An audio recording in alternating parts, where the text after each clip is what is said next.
Assalamualaikum, salam dan bahagia. Perkenalkan saya Andi Artikawati, calon guru penggerak angkatan 10 dari SDN 294 Padanglong, Kabupaten Bulukumba. Pada kesempatan kali ini, saya akan membahas mengenai aksi nyata saya di modul 1.4. Ucapan terima kasih kepada Pak Ahmad Irfan selaku fasilitator dan Pak Ardian Syah Rasyid selaku pengajar praktik yang tak pernah lelah memberi motivasi, sehingga tugas saya bisa selesai sesuai yang diinginkan. Pada kesempatan kali ini, saya melakukan penyebaran pemahaman budaya positif ke rekan guru SDN 294 Padanglong. Adapun tujuan diseminasi adalah untuk memenuhi tugas aksi nyata modul 1.4, penyebaran pemahaman budaya positif kepada seluruh warga sekolah, mengajak warga sekolah untuk bersama-sama menerapkan budaya positif. Adapun pembahasan yang dipaparkan dalam diseminasi adalah mengenai konsep inti budaya positif. Pembelajaran tentang paradigma baru. Miskonsepsi teori kontrol. Stimulus respon dan teori kontrol. Disiplin positif.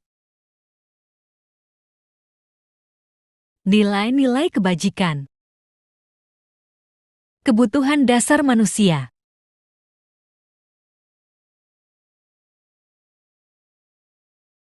Motivasi perilaku manusia. 5 posisi kontrol guru. Keyakinan kelas.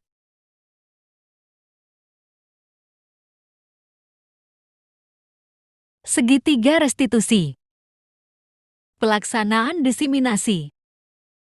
Assalamualaikum warahmatullahi wabarakatuh.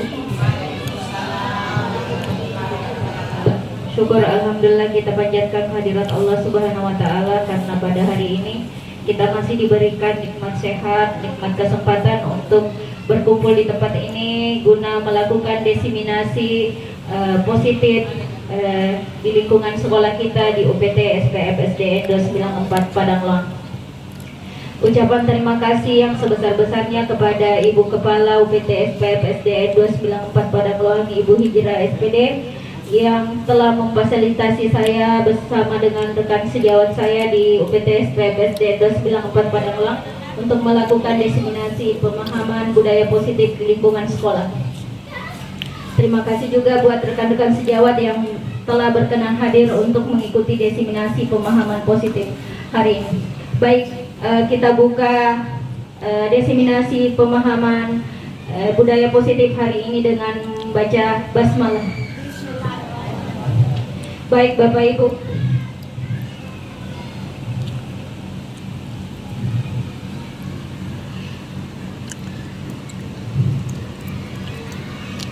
hari ini saya akan melakukan penyebaran pemahaman kepada rekan guru di UPT SPF SDN 294 Padanglong.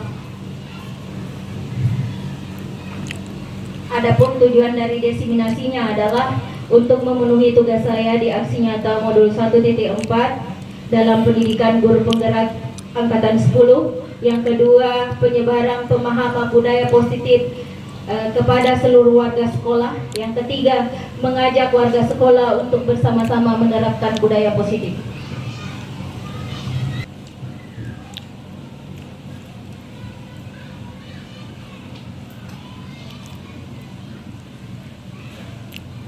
Baik Bapak Ibu, dalam konsep inti budaya positif hari ini ada 8 pembahasan yang akan kita bahas. Yang pertama adalah perubahan paradigma positif, yang kedua disiplin positif, yang ketiga nilai-nilai kebajikan, yang keempat kebutuhan dasar manusia, yang kelima motivasi perilaku manusia, yang keenam posisi kontrol guru, keyakinan kelas, dan segitiga restitusi.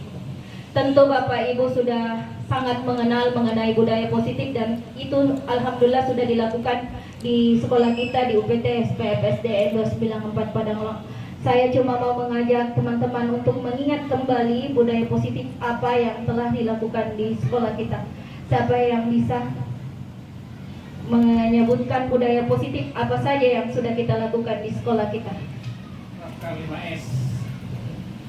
Pak Arsyad, apa Pak? menerapkan 5S. Bagus. 5S berarti senyum, salam, sapa, sopan, santun.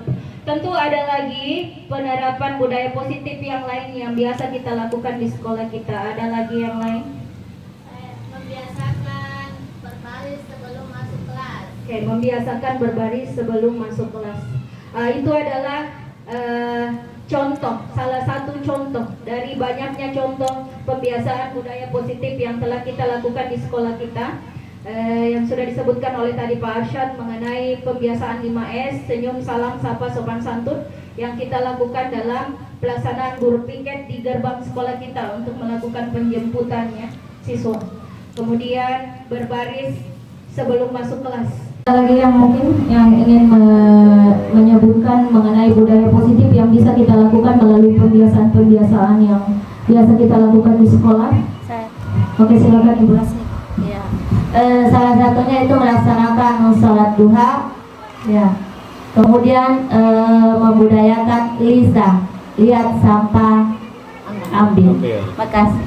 Oke, terima kasih Bu Rasni atas jawabannya yang sungguh luar biasa. Tepuk tangan dulu untuk kita semua.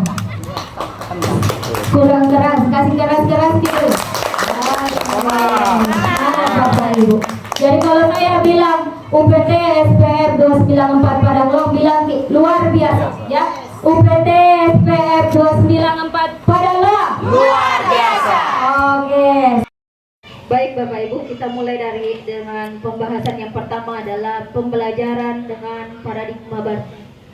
Jadi tentunya Bapak Ibu pernah mendengar mengenai pembelajaran dengan paradigma baru.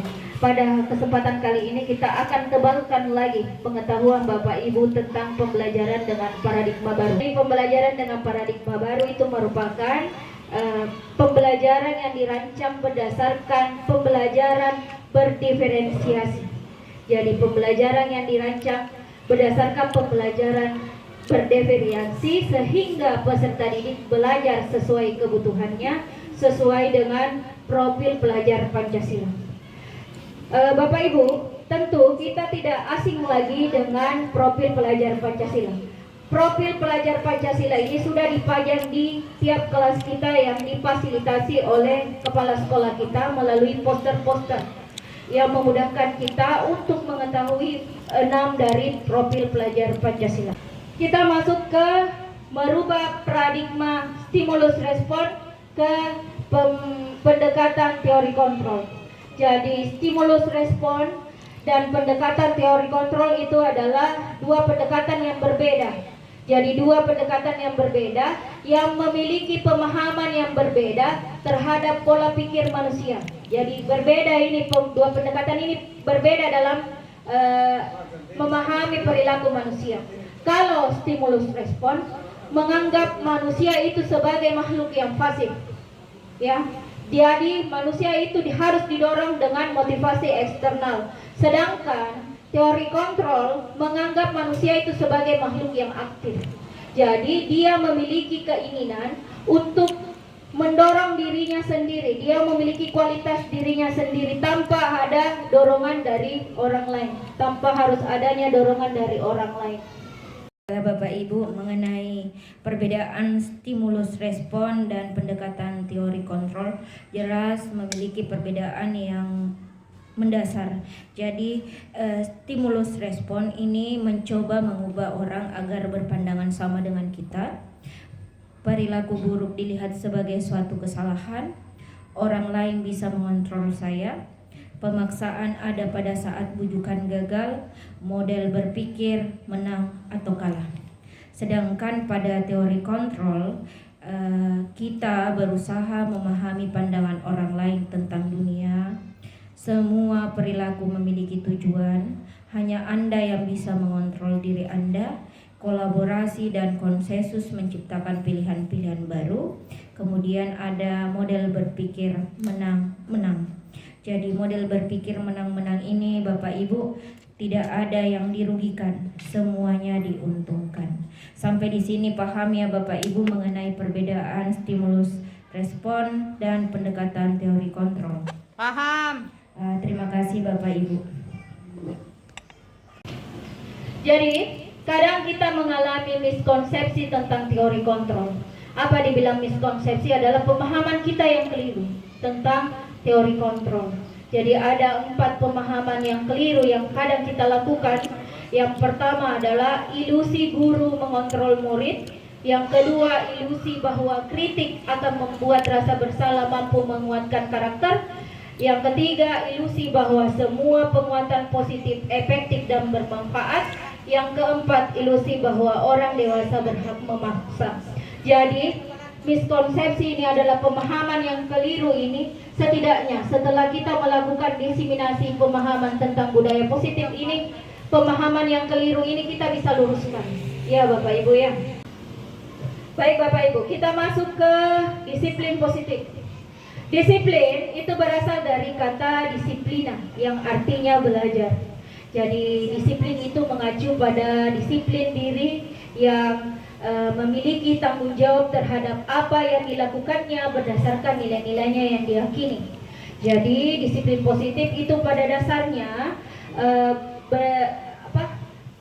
memiliki tanggung jawab, mendorong anak untuk memiliki tanggung jawab dan kemandirian tanpa harus ada imbalan atau penghargaan. Jadi kalau disiplin positif itu kesadaran dirinya, dia tidak menuntut penghargaan atau reward atau ancaman atau hukuman. Jadi dia melakukan sesuatu itu berdasarkan kesadaran dirinya.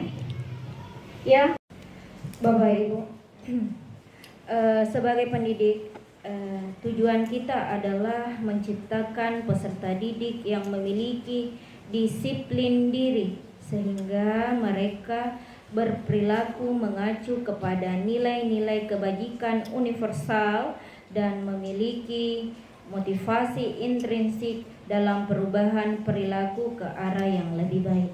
Jadi, seorang guru harus mendorong siswanya untuk senantiasa melakukan perilaku-perilaku positif yang dapat menjadikannya siswa yang berkarakter sesuai dengan profil pelajar Pancasila. Nilai-nilai kebajikan. Yang mana itu nilai-nilai kebajikan? Nilai-nilai yang disepakati bersama lepas dari suku bangsa, agama, bahasa maupun latar belakangnya. Jadi nilai-nilai kebajikan ini secara universal diyakini. Ya Bapak Ibu, yang mana yang termasuk contoh nilai kebajikan yang pertama itu adalah sesuai dengan profil pelajar Pancasila. Jadi segala sesuatunya itu harus berlandaskan pada profil pelajar Pancasila. Kemudian ada IBO Primary Years Program, yang salah satunya adalah nilai-nilai kebajikan yang harus kita miliki adalah toleransi. Kita harus mengajarkan anak-anak diri kita mengenai toleransi, rasa hormat, mandiri, menghargai, percaya diri. Sedangkan ada lagi 9 pilar karakter. 9 pilar karakter Indonesian Heritage Foundation. Apa nilai kebajikannya adalah cinta Tuhan dan segenap ciptaannya, kemandirian, tanggung jawab, kejujuran, suka menolong dan gotong royong. Hampir berhubungan satu sama lain Bapak Ibu. Baik pelajar Pancasila, PYF, IHF itu sama. Semuanya memiliki nilai kebajikan yang universal. Bapak Ibu, pada kesempatan kali ini saya akan memaparkan contoh nilai kebajikan institusi atau organisasi. Jadi nilai kebajikan institusi atau organisasi itu tercantum dalam profil pelajar Pancasila yang di dalamnya ada beriman dan bertakwa pada Tuhan Yang Maha Esa, dan berakhlak mulia, berkebinekaan, global, gotong royong, mandiri, kreatif, dan bernalar kritis. Sedangkan nilai kebajikan yang terdapat dalam PYP adalah toleransi, rasa hormat, integritas, mandiri, menghargai, antusias, empati, keingintahuan anak, kreativitasnya, kerjasamanya, percaya dirinya, dan komitmennya. Apalagi sekarang contoh yang ada dalam gaya hidup, nilai kebajikan yang berpedoman pada gaya hidup kita. Contohnya adalah dapat dipercaya, lurus hati, pendengar yang aktif, tidak merendahkan orang lain, dan memberikan yang terbaik dari diri. Itulah tadi contoh dari nilai kebajikan institusi atau organisasi yang hendaknya ada pada diri anak-anak kita nantinya.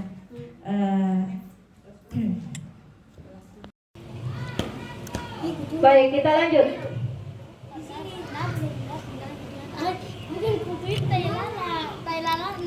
Kebutuhan dasar manusia. Kebutuhan manusia adalah segala sesuatu yang dibutuhkan manusia untuk mempertahankan keseimbangan individunya, baik fisiologisnya dan psikologisnya. Jadi baik dari jiwa dan raganya, lahir dan batinnya, yang bertujuan untuk mempertahankan kehidupan dan kesehatan. Apa saja 5 kebutuhan dasar manusia? Yang pertama adalah kita butuh penguasaan. Yang kedua, kita butuh kasih sayang dan diterima. Kita butuh bertahan hidup, kita butuh kesenangan, kita butuh kebebasan. Jadi 5 kebutuhan dasar manusia ini adalah pendapat dari Dr. William Glasser.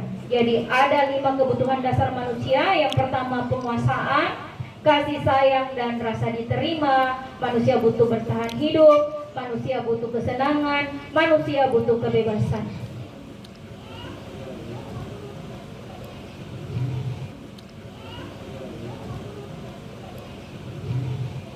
Motivasi perilaku manusia. Jadi apa yang mendorong perilaku manusia? Pada dasarnya motivasi perilaku manusia itu terdiri atas 2 dorongan. Yang pertama adalah motivasi dari diri kita sendiri atau intrinsik. Yang kedua adalah motivasi yang dari orang lain atau ekstrinsik. Yang mana yang termasuk dalam motivasi ekstrinsik ini adalah 1 dan 2. Ini adalah motivasi ekstrinsik, adalah dorongan dari orang lain. Yang mana itu untuk menghindari ketidaknyamanan atau hukuman dari orang lain, untuk mendapatkan imbalan atau penghargaan dari orang lain. Itu adalah motivasi dari luar. Sedangkan motivasi dalam diri kita sendiri itu adalah untuk menjadi orang yang mereka inginkan dan menghargai diri sendiri dengan nilai-nilai yang mereka percaya. Jadi pada dasarnya paling banyak kita lakukan adalah motivasi ekstrinsik. Kita kadang melakukan sesuatu karena tidak mau dihukum, karena mau dipuji. Ya, manusia itu sifat dasarnya manusia ya, karena mau dipuji. Baik Bapak Ibu, semoga kita bisa memiliki motivasi intrinsik, motivasi yang berasal dari diri kita sendiri. Lanjut. Sekarang kita akan bahas mengenai 5 posisi kontrol guru. Jadi Bapak Ibu, saya ingin Bapak Ibu merefleksi diri Bapak Ibu sendiri. Bapak Ibu termasuk di dalam yang mana? Jadi ada posisi kontrol guru sebagai penghukum, sebagai pembuat rasa bersalah, sebagai teman, sebagai pemantau, sebagai manajer. Jujur Bapak Ibu, saya sebelum mempelajari modul 1 di pendidikan guru penggerak, saya lebih banyak di sini dan di sini. Di sini, saya jujur, saya lebih banyak sebagai penghukum dan sebagai teman. Karena saya belum tahu bagaimana posisi saya seharusnya. Kita harus sadar bahwa 5 posisi kontrol guru ini sangat berpengaruh terhadap kualitas anak didik kita ke depannya. Jadi, setelah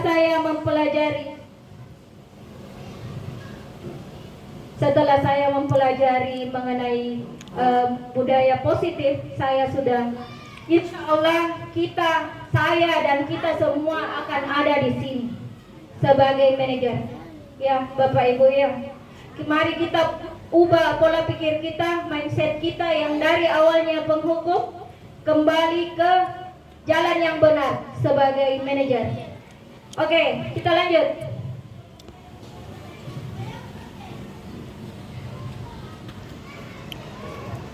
Saya akan berikan contoh penerapan 5 posisi kontrol. Pasti Bapak Ibu pernah melakukan salah satu di antaranya. Kalau kita sebagai penghukum, apa yang akan kita lakukan? patuhi aturan sekolah, lalu berdiri di depan barisan. Itu sebagai penghukum. Kemudian, bagaimana posisi kita kalau kita berada di posisi sebagai pemantau? Kamu sudah melanggar, apa peraturan dan konsekuensinya? Kita bertanya, kamu sudah melanggar, mau kita apain? Biasa dibilang begitu ya. Berarti itu kita sebagai pemantau. Sekarang, sebagai teman, ayolah yang tertib, buat Bu Guru bangga. Kali ini tidak apa-apa kamu salah. Biasa dibilang begini, Jangki bikin malu-malu nak. Siapa nanti yang anu? Nah bilangin, siapa yang ngajar itu? Siapa nama gurunya? Itu kadang kita biasa begitu sama siswa tak, Bapak Ibu. Berarti posisi kita adalah sebagai teman. Bagaimana kalau posisi kita sebagai pembuat rasa bersalah? Berapa kali ibu guru harus memberitahu kamu, Bu Guru merasa kecewa. Itu posisi kita sebagai pembuat rasa bersalah. Bagaimana kalau posisi kita sebagai manajer? Apakah kamu tahu kesalahanmu? Kira-kira bagaimana kamu memperbaiki kesalahan ini? Ini 5 posisi kontrol ini dalam posisi sebagai manajer akan kita bahas sebentar dalam segitiga restitusi. Sebagai manajer, Bapak Ibu, sebentar kita akan bahas. Baik Bapak Ibu, dalam penerapan posisi kontrol guru yang sebagai penghukum akan berbuat menghardik, menunjuk-nunjuk, menyakiti dan menyindir. Apa hasilnya nanti bagi perilaku siswanya? Dia akan menghasilkan siswa yang memberontak, pendendam, dan menyalahkan orang lain. Sedangkan ketika posisi kontrol guru sebagai pembuat orang merasa bersalah, dia akan berceramah menunjukkan kekecewaan yang mendalam. Hasilnya, anak akan menyembunyikan atau menyangkal serta berbohong. Jadi, posisi guru sebagai penghukum dan pembuat orang merasa bersalah adalah perilaku kontrol negatif. Sekarang, kita beralih ke perilaku kontrol positif. Yang mana yang termasuk dari perilaku kontrol positif? Yang pertama adalah guru sebagai teman. Apa yang dilakukan oleh guru adalah membuatkan alasan-alasan untuk muridnya. Apa hasilnya? Anak akan ketergantungan. Contohnya adalah pemberian reward atau penghargaan kepada siswa. Anak akan mengalami ketergantungan. Dia tidak akan melakukan sesuatu jika tidak diberi pujian atau penghargaan. Sedangkan posisi guru sebagai pengemantau, dia akan menghitung dan mengukur. Apa hasilnya? Anak akan menyesuaikan bila diawasi. Jadi anak akan melakukan sesuatu bila diawasi, anak akan bekerja jika diawasi, anak akan disiplin jika diawasi. Ketika tidak diawasi, ya kembali lagi ke perilaku yang sebelumnya. Baik. Ada posisi guru yang merupakan kontrol dirinya, yang mana yang termasuk dalam kontrol diri itu adalah sebagai manajer. Apa yang dilakukan guru sebagai manajer adalah mengajukan pertanyaan-pertanyaan. Apa hasilnya? Adalah penguatan karakter siswanya. Jadi ketika guru menjadi manajer bagi siswanya, anak akan dikuatkan karakternya, ditebalkan lagi karakternya. Dia tidak perlu lagi menunggu hukuman, dia tidak perlu lagi menunggu ancaman, dia tidak perlu lagi mengharapkan imbalan atau penghargaan. Jadi dia melakukan sesuatu berdasarkan motivasi dari dalam dirinya. Sampai di sini paham ya Bapak Ibu ya? Paham. Terima kasih. Keyakinan kelas itu adalah kesepakatan antara guru dan wali kelas mengenai perilaku atau tindakan siswa kita di dalam kelas. Ini keyakinan kelas, alhamdulillah kita sudah difasilitasi dalam membuat poster-poster mengenai kesepakatan kelas yang kita sudah buat bersama siswa kita, kemudian difasilitasi oleh kepala sekolah untuk membuat poster-posternya dan ditempel di kelas untuk mengingatkan selalu anak didik kita mengenai keyakinan kelas yang kita sudah buat. Baik, Bapak Ibu. Ini adalah kegiatan membuat keyakinan kelas. Bisa Bapak Ibu lihat di atas. Ini adalah kegiatan membuat keyakinan kelas. Kemudian bagaimana pembentukan keyakinan kelas itu? Yang pertama adalah pembuatan keyakinan kelas itu harus menggunakan pernyataan yang universal. Terus dibuat dalam bentuk positif. Yang ketiga, semua warga kelas hendaknya ikut berkontribusi dalam pembuatan keyakinan kelas. Jadi semua warga kelas harus ikut andil dalam pembuatan keyakinan kelas, mengucapkan mengutarakan pendapatnya. Oh begini Bu, harusnya begini. Oke, kita apresiasi semua usulan dari anak didik kita. Lanjut, kita masuk ke segitiga restitusi. Tadi sudah dijelaskan bahwa 5 posisi kontrol kita sebagai manajer berhubungan dengan segitiga restitusi.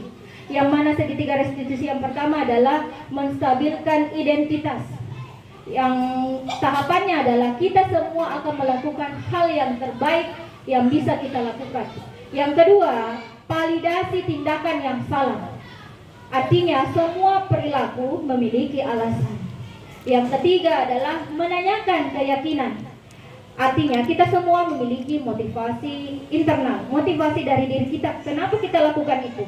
Baik, saya sudah melakukan segitiga restitusi bersama siswa kelas 5 sebagai waktu itu sebagai pemenuhan tugas saya di demonstrasi kontekstual. Silakan Bapak Ibu, saya lihat ini. Kamu tahu tidak Silakan Ibu kesalahan kamu nonton apa? videonya. Maaf Bu, saya terlambat. Kira-kira kamu tahu tidak pukul berapa bel masuk kelas berbunyi? Tahu Bu? Oh ya, kalau tidak salah kamu sudah terlambat 2 kali ya? Iya Bu. Ya sudah, tidak apa-apa. Semua orang pasti pernah melakukan kesalahan. Yang penting kamu tahu kesalahan kamu apa dan kamu berjanji tidak mengulanginya lagi. Nah, kamu terlambat hari ini pasti punya alasannya. Bisa kamu ceritakan ke ibu? Saya bangun kesiangan Bu. Kamu bangun kesiangan?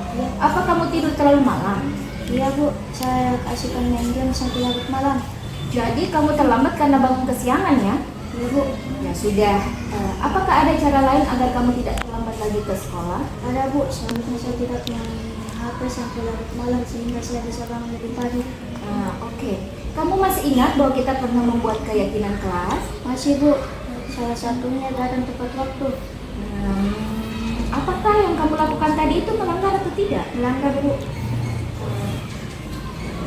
Jadi, apakah kamu bersedia untuk tidak mengulanginya lagi? Bersedia Bu. Apa yang seharusnya kamu lakukan? Datang tepat waktu. Terus, apa lagi? Tidak main HP sampai larut malam. Jadi itulah tadi Ibu tahu kamu adalah anak yang baik dan ketika siswa kita Aku melakukan yakin kamu pasti bisa mendapati janji kamu, ya kan? Terus dulu. Baik, silakan kamu kembali ke dan kelas. 2 kali sudah melakukan kesalahan. Cara yang kita harus lakukan adalah bukan memberikan hukuman, tapi menanyakan apa penyebab dia terlambat. Yang kedua, mencari solusi dari masalah yang dihadapi oleh siswa kita. Yang ketiga, menanyakan keyakinannya. Keyakinan kelas yang kita buat harus kita tanyakan lagi kepada siswa, apakah mereka masih ingat atau tidak. Disitulah kita cari solusi apa yang seharusnya anak didik lakukan. Jadi bukan hanya mencari kesalahannya, tapi kita harus mencari jalan keluarnya. Baik Bapak Ibu, saya kira Bapak Ibu kayaknya tegang. Saya lakukan dulu ice breaking kayaknya ya Bapak Ibu. Masih ingat ini angka berapa? 1. Yang ini berapa? 1. Kalau yang ini? Yang ini? Oke, sekarang kita sepakat ya. Ini, yang ini. Kalau yang ini? Ini 1, yang ini 2. Kalau yang ini? Sekarang saya mau mengecek pendengaran Bapak Ibu. Jangan lihat dari indera penglihatan, tapi indera pendengaran. Ini 1, yang ini 2. Kalau yang ini 3. Sekarang masuk ke angka berapa ini? Yang ini? pintar Ibu Arni. Berarti Ibu Arni yang benar-benar membusi indera pendengarannya. Saya ulangi ya. Ini 1, yang ini 2, kalau yang ini 3. Kalau yang ini pintar. Masih ada yang bingung gak? Lagi 1. Pak Arsyad. Saya tahu Pak Arsyad sudah konsentrasi. Ya, Pak Arsyad. Yang ini 2.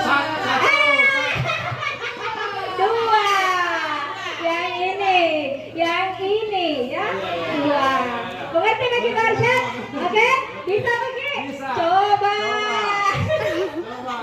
Ini 1. Tepuk tangan dulu untuk Pak Arsyad. Tepuk tangan untuk kita semua. Jadi indera pendengarannya yang digunakan, bukan indera penglihatan. Jadi apa yang saya ucapkan itu nih. Ini 1, yang ini 2, kalau yang ini 3. Kalau yang ini Pak Arsyad 3. Bapak Ibu, terima kasih banyak atas perhatian dan waktunya untuk diseminasi pemahaman budaya positif hari ini. Semoga apa yang kita lakukan hari ini dapat bernilai ibadah dan diterima di sisi Allah Subhanahu wa taala. Adapun kesimpulan yang bisa kita ambil hari ini adalah penerapan budaya positif sangat berpengaruh terhadap karakter peserta didik kita ke depannya untuk menebalkan lagi karakter peserta didik kita sesuai dengan profil pelajar Pancasila. Diharapkan setelah selesainya diseminasi pemahaman budaya positif di sekolah kita UPT SPF SDN 294 Padang Loang, kita lebih gencar lagi untuk melakukan pembiasaan mengenai budaya positif di lingkungan sekolah kita, yaitu tadi sudah disebutkan oleh teman-teman rekan sejawat mengenai pembiasaan 5S, senyum, salam, sapa, sopan, santun, berbaris di depan kelas, dan juga pembiasaan-pembiasaan lain yang dapat menebalkan lagi karakter peserta didik kita. Baik Bapak Ibu, saya kira sampai di sini pembahasan kita mengenai pemahaman budaya positif. Saya tahu bahwa saya adalah manusia yang tidak luput dari kesalahan, tidak ada gading yang tak retak, tidak ada manusia yang lepas dari kekurangan. Kesempurnaan adalah milik Allah, kekurangan adalah milik manusia. Jadi saya minta maaf atas segala kekurangannya. Terima kasih atas partisipasinya. Wassalamualaikum warahmatullahi wabarakatuh. Assalamualaikum warahmatullahi wabarakatuh. Respon positif Kepala Sekolah. Assalamualaikum warahmatullahi wabarakatuh. Saya Ibu Hijrah SPD, Kepala UPT SPF SDN 294 Padang Loang. Saya sangat mendukung kegiatan calon guru penggerak dalam melakukan diseminasi. Semoga kedepannya semakin bisa memperbaiki kualitas pembelajaran dan kualitas pendidikan di sekolah kami. Assalamualaikum warahmatullahi wabarakatuh. Testimoni rekan sejawat. Bismillahirrahmanirrahim. Assalamualaikum warahmatullahi wabarakatuh.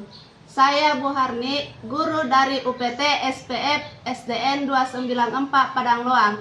Saya sangat antusias dan semangat mengikuti diseminasi pemahaman budaya positif. Banyak ilmu baru yang saya peroleh, terutama dalam penerapan budaya positif di sekolah. Terima kasih. Assalamualaikum warahmatullahi wabarakatuh. Assalamualaikum warahmatullahi wabarakatuh. Saya Rasmi, guru dari UPT SPF SDN 294 Padang Loang. Saya sangat senang mengikuti diseminasi pemahaman budaya positif yang dilakukan oleh Ibu Andi Artikawati, calon guru penggerak angkatan 10. Banyak hal positif yang saya dapatkan mengenai budaya positif di sekolah ke depannya. Saya akan terus menerapkan budaya positif yang menjadi pembiasaan yang dapat meningkatkan karakter peserta didik sesuai profil pelajar Pancasila. Terima kasih. Assalamualaikum warahmatullahi wabarakatuh. Assalamualaikum warahmatullahi wabarakatuh.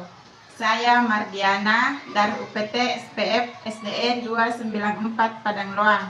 Saya sangat senang mengikuti diseminasi yang dilakukan oleh calon guru penggerak. Banyak ilmu dan pengalaman baru yang saya peroleh. Budaya positif sangat penting untuk meningkatkan karakter positif siswa di sekolah. Sekian dan terima kasih. Assalamualaikum warahmatullahi wabarakatuh. Penerapan pemahaman kepada siswa dengan pembuatan keyakinan kelas.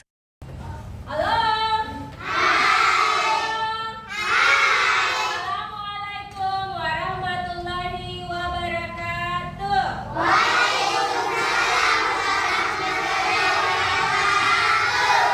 Kabar?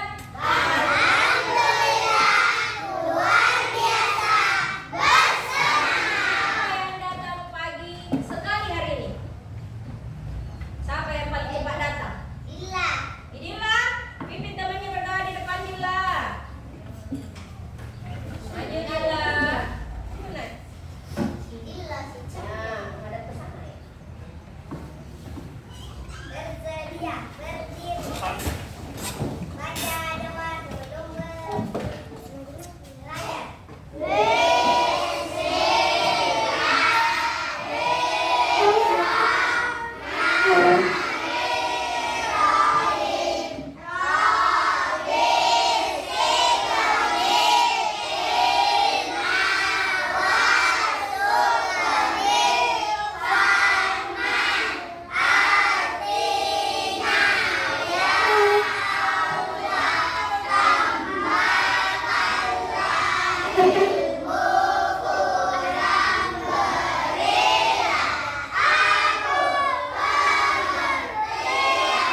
Respon murid. Assalamualaikum warahmatullahi wabarakatuh. Nama saya Muhammad Sulaiman dari Sekolah UPT 294 Padang Loang. Assalamualaikum warahmatullahi wabarakatuh. Nama saya Adam kelas 2. Nama saya Fadil Nasrul Asrofi dari kelas 2 SD 294 Padang Loang.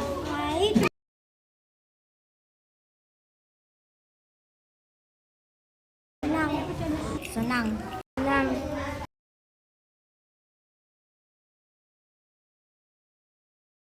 penting.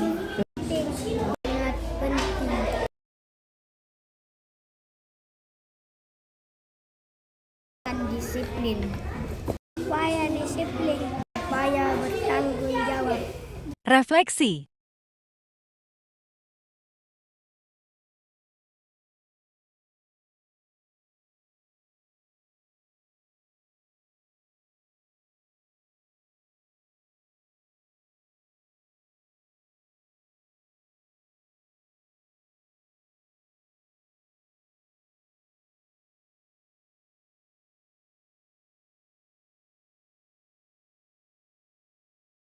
Mari kita bergerak tergerak dan menggerakkan salam guru penggerak. Terima kasih.